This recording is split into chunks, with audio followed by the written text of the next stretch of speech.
channel, I finally got onto filming paper 2 of A-level English Language OCR.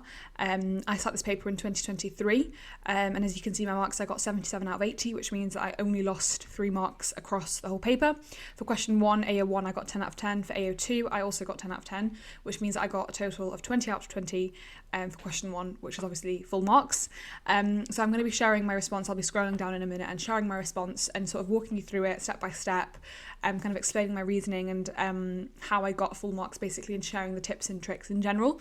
I'll also be sort of linking the resource booklet and the question paper below, so if you can sort of follow along if you want to. And there's a few other couple of resources that I found that I'll also be sort of putting below that I think would be quite useful to use.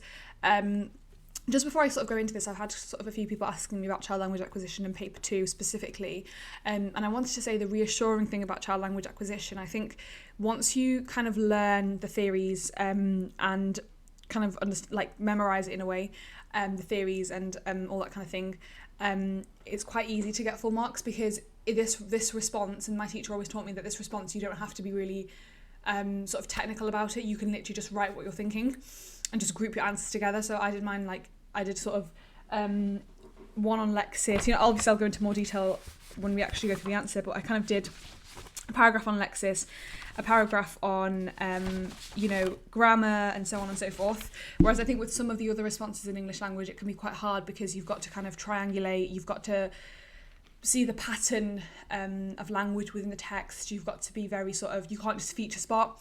You've got to synthesize the information, you've got to collate it, you've got to triangulate a response. Whereas in this child language acquisition question, you don't have to do that. You can just kind of write it as you're thinking and as you see things. So I think it's easier in that sense. So yeah, right. So without further ado, let's get into the question.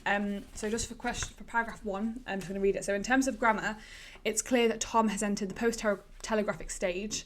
This is evident through Tom's use of several of Brown's inflectional endings. For example, Tom is able to use the suffix ing in play, racing, cars. He's also able to use the plural s in cars, and can also successfully distinguish between the definitive article the and the indefinite article a in a park and the paint. Additionally, Tom also shows he understands the past tense and is able to apply it when saying I won, I won. This may be evidence of Piaget's cognitive theory, where he theorizes that children must gain object permanence before understanding abstract concepts like time frames and verb tenses. Tom shows further evidence of having reached the post-telegraphic stage when he selects a range of different pronouns. For example, he is able to differentiate between himself and the singular form with the plural form. He is able to use first-person progressive pronouns like my car and the first-person singular pronoun I in I won. However, Tom also uses the plural pronoun in us in the contracted word let's, e.g. let's play, which shows Tom also understands how to contract words.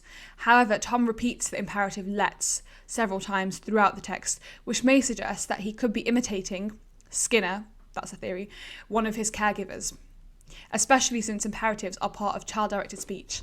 This shows the limitation of the stage theory and the data, since there is only a limited amount of data present, which means it can be difficult to ascertain whether Tom has applied these grammar rules himself.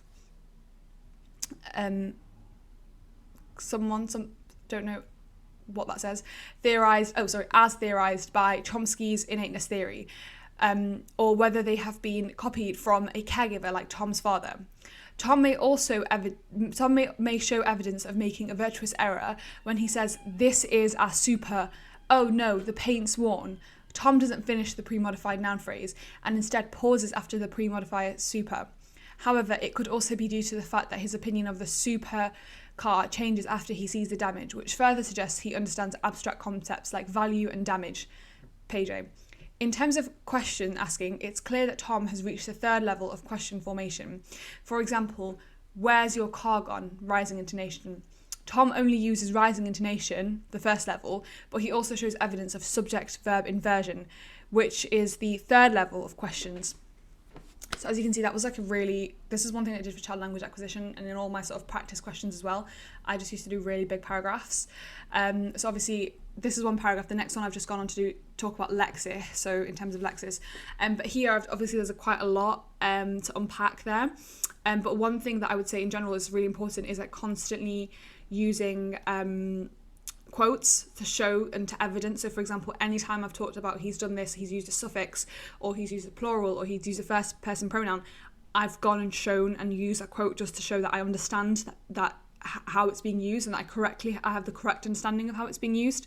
And that's really important. And even sometimes, for example, I've used the phrase I won, and I've used that in for two different concepts. So won and the past tense, and how Tom is using the past tense to show his sort of language skills there. And then also talked about the first person singular pronoun.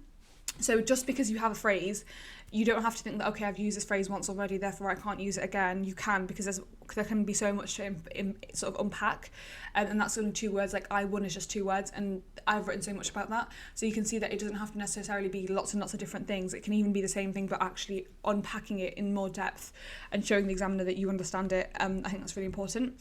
And then obviously a lot of this is just theory. So like the Paget's theory, or Chomsky, or Skinner, or whatever it is, those theories, and I have sort of mind maps and things of that, which I can share if anyone's interested, but just let me know if you know anyone's interested in that. So moving on to the next paragraph, in terms of Lexis, it's clear that Tom uses many nouns like cars, park, dessert, and finish line. This may be evidence of Nelson's theory that the first 60% of a child's language is composed of nouns. Additionally, Tom also shows evidence of labelling objects, HSIN, e.g. car packaging, by identifying that cars can be used to race, and network building by showing the link between car racing and the verb winning. Additionally, Tom uses language for several reasons. He uses instrumental language to instruct his father. Let's play, Halliday. So that's the theory in brackets. That's just the theory there. So HSIN is the theory over here. Over here, the theory is Halliday. So if anyone's confused about that, just to clear that up. He also uses representational language to share information, like the fact that the paint's worn, as well as imaginative language when he suggests that they're going to the desert and park. Additionally, Tom says, the park's somewhere down the desert. Normally, the collocation is down the road, but Tom has altered it to down the desert to fit in with his imaginative use of language. So again, I've talked about collocations. Obviously, that's like words that are used, or phrases that are used kind of together, and how Tom is kind of adjusting that and altering that to his sort of imaginative use of language. And obviously language can be, I guess, used in different ways, again, which is kind of expanding on one of the theories. So just kind of getting out one of my mind maps here.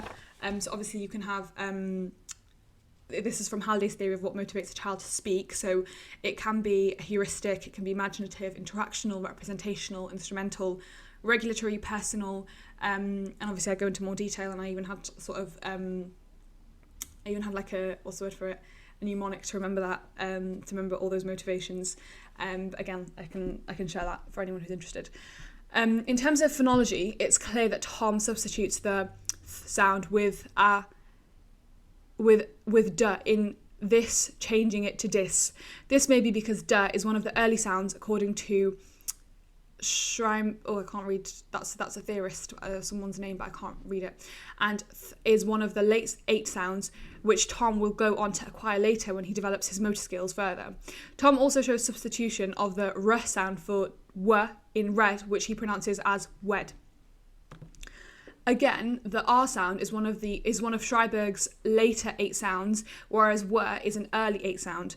Apart from these substitutions, Tom shows evidence of a largely standard pronunciation, which suggests he already has some control over his pronunciation and motor skills. Tom also places emphasis on certain words like oh no and I was, which suggests he understands that placing stress on sounds heightens the emotion of sadness in oh no, and victory in I won, which could be learnt from his father, who says, oh man. It's clear that Tom's father is part of the language acquisition support system, according to Brunner. Tom's father uses child-directed speech to accommodate Tom's language acquisition. For example, he asks lots of questions like, against that one, and is this my car, and where are we racing to, which prompts Tom to reply and give more descriptions, thus developing his language. And that is the end of my response. So this is obviously a 20-mark question, and you have 40 minutes to write, which I think is quite a good time. I think I went about 5 minutes over. I think I did about 45 minutes, but it was fine because obviously I managed to finish the exam in time, so it was all right for me. But that's kind of the end of my response. I didn't take as long to go through this as I have like for other ones, because I think this one's quite sort of straightforward. Like, it's about learning and understanding the theories and then being able to apply them.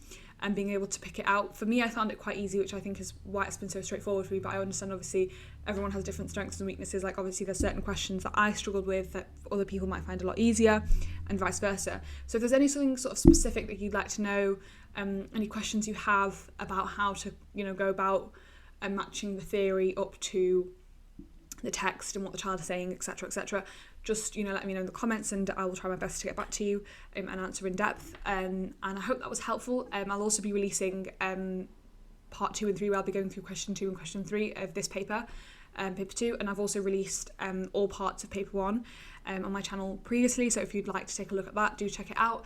And if you've enjoyed this video, do drop a like and a subscribe, it really helps. And I look forward to seeing you in my next videos. Bye bye.